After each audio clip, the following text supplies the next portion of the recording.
Professor Yunus সাহেব ক্ষমতায় আছেন এবং ইনশাআল্লাহ তিনি যৌক্তিক সংস্কার এবং যৌক্তিক সময়ের মধ্যে নির্বাচন পর্যন্ত তিনি ক্ষমতায় থাকবেন।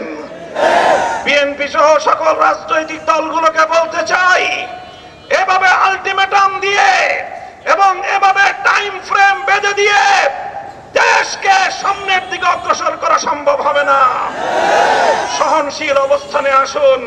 এই ক্রান্তিকালের ত্রাতা হিসেবে আবির্ভূত অধ্যাপক প্রফেসর ডক্টর ইউনূস সাহেবকে আহ্বান জানাতে চাই, আপনি আপনার সংস্কার কার্যক্রম সুসম্পন্ন করুন।